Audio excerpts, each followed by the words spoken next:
میں جتنے بھی اساتذہ سے میں نے اردو کی تعلیم حاصل کی ہے وہ سبھی میرے لیے آئیڈیل کا کام کرے ہیں. ان سبھی لوگوں نے پڑھائی کے ساتھ ساتھ ایک دوستانہ سلوک ہمارے ساتھ کیا ہے اور اپنے بہت سارے جو مشکلات کا انہوں نے سامنا کیا ہے وہ ہمارے سامنے پیش کیے, جس سے ہم لوگوں میں یہ احساس ہو گیا کہ اس دور میں تو بہت زیادہ مشکلات تھی, ٹرانسپورٹ فیسلٹی نہیں تھی. اس دور میں ہمیں ہر طرح کی آسانی مل رہی ہے, کیونکہ میرا گھر اور یونیورسٹی کے درمیان 45 کلومیٹر کا فاصلہ ہے. اس کے باوجود بھی میں آسانی سے طے کر لیتی ہوں. کبھی کبھی ایسا لگتا ہے کہ بہت زیادہ مشکل ہے یہ راستہ طے کرنا, قریب 2.5 گھنٹے مجھے راستے میں ہی گزر جاتے ہیں, لیکن اس کے باوجود بھی کہیں کہیں احساس ہوتا ہے کہ ہم سے پہلے جو لوگ اردو کی خدمات انجام دے چکے ہیں ان لوگوں نے اس سے بھی زیادہ مشکلات کا سامنا کیا ہے.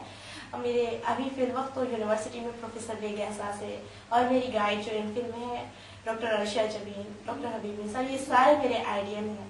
جی, سب سے میں بہت بے حد متاثر ہوئی ہوں. آپ کے یہاں جو اردو کے لیے جو جذبہ ہے, کہیں اس کے پیچھے کہیں آپ کے فیملی بیک گراؤنڈ کا تو کہیں مطلب ایسا ہوتا ہے کہ ہمارا ماحول ہمیں اتنے آگے بڑھنے کی سوچ دیتا ہے, تو کیا آپ کے ساتھ بھی یہی وجہ رہی؟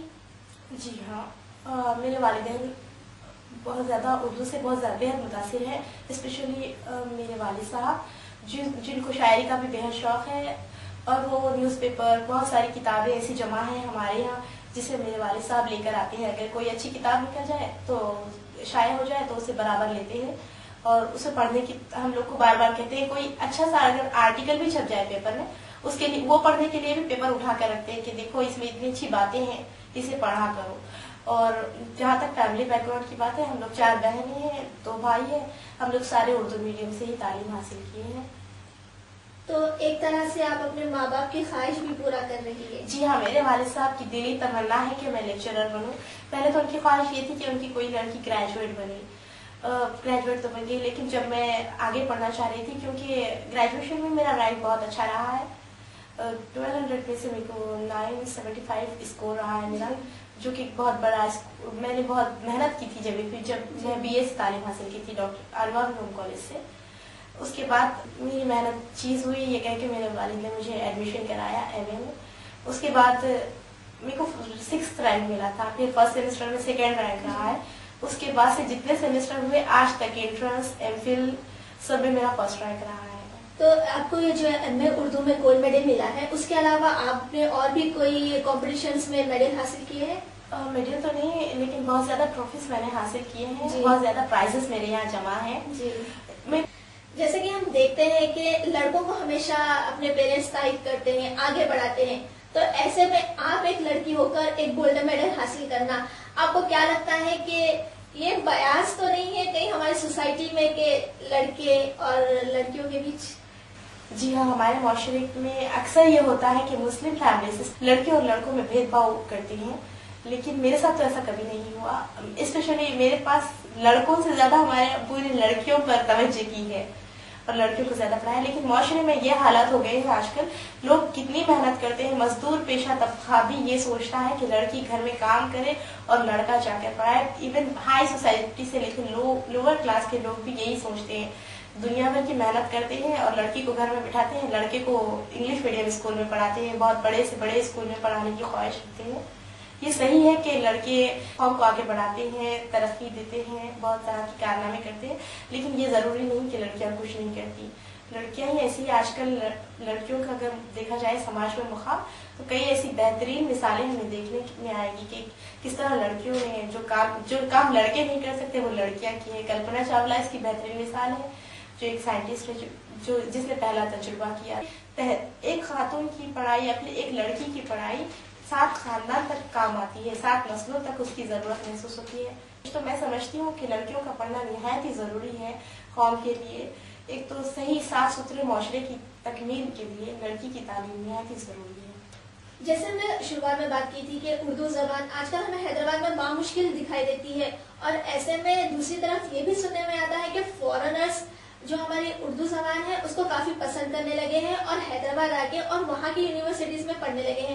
تو ایسے میں آپ کو خوشی ہوتی ہے یا پھر افسوس ہوتا ہے کہ حیدرآباد کی دکنی اردو ہونے کے باوجود بھی ہمارے نوجوان اس سے کافی بہت دور ہے؟ حیدرآباد میں اردو ایک طرح سے ختم ہوتی دکھائی دیتی ہے. لیکن یہ سکے کے دو رخ ہیں. ایک سکے کو ہم ایک رخ سے دیکھیں گے تو لگتا ہے کہ اردو بالکل ہی ختم ہو رہی ہے. اگر دوسری طرف سے ہم دیکھیں گے تو حکومت کی جانب سے بھی ایسی کئی کوششیں کی جا رہی ہے کہ اردو کو فروغ دی جائے. اقلیتوں کے لیے 4% تحفظات جو منظور ہوئے ہیں یہ ڈاکٹری کے لیے ضروری نہیں ہے. ہمارے یہاں PhD کے لیے 62 فارم داخل کیے گئے ہیں. حالانکہ ہوتی ہیں 14 سیٹ. تو 14 سیٹس کے لیے 62 لوگوں نے جو کوشش کی ہے یہ ایک طرح سے خوشی کی باعث ہے کہ ڈاکٹر آف فلاسفی کے لیے 62 لوگ ایسے تیار ہیں قوم کے جو آگے پڑھنا چاہتے ہیں اردو ذریعے تعلیم کے ذریعے. یہ ایک خوشی کی بات ہے. دوسری جانب دیکھا جائے تو قوم کے کئی ایسے رہنما ہیں جو لوگ اردو کے لیے کوششیں کر رہے ہیں اپنے نیوز پیپر کے ذریعے یا پھر اپنے چینل کے ذریعے یا اپنے ریڈیو کے ذریعے. اور اردو کی صورتحال کی بات کی جائے تو ویب سائٹس ایسے کھل گئی ہیں اردو ویب سائٹس جسے جہاں بیٹھے جب چاہیں ہم استفادہ حاصل کر سکتے ہیں. یہ اردو کی ترقی کی ضامن ہے. لیکن اگر قوم و معاشرے کے سماجی حالات کا جائزہ لیا جائے تو لوگ اردو بولنے میں بھی شرم محسوس کر رہے ہیں. ایک طرح سے انگلش میں بات کرنا فیشن ہو گیا ہے. اس طرح کی چیزوں کو اگر اوائڈ نہیں کیا جائے یا پھر نظر انداز نہیں کیا جائے تو نہیں لگتا کہ اردو بول چال کی زبان نہیں بلکہ کتابوں سے بھی ملتی جائے گی.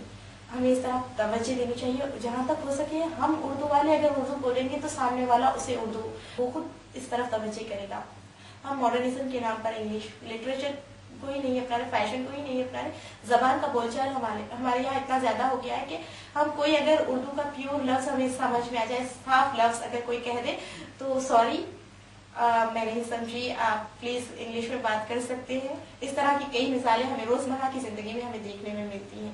یہ ہمارے معاشرے کا المیہ ہے یہ اردو کی, کیونکہ میر عثمان علی خان جو حیدرآباد کے سابق حکمران رہ چکے ہیں ان لوگوں نے اردو کے لیے نہ صرف مسلمان بلکہ جو بھی طبقے سے تعلق رکھتے تھے وہ لوگ ہائی ہیلو گڈ مارننگ نہیں کہتے تھے بلکہ آداب کہہ کر بات کرتے. تہذیب معلوم ہوتی تھی. حیدرآبادی تہذیب کافی مشہور. یہاں پر کئی ایسی مثالیں ہیں, بڑے بڑے لوگ ہیں جو نب کو ہاؤ کے علاوہ نہیں ہاں کا استعمال کرتے ہیں. یہ اسی وقت ممکن ہے جب ہماری بول چال کی زبان میں اردو آ جائے.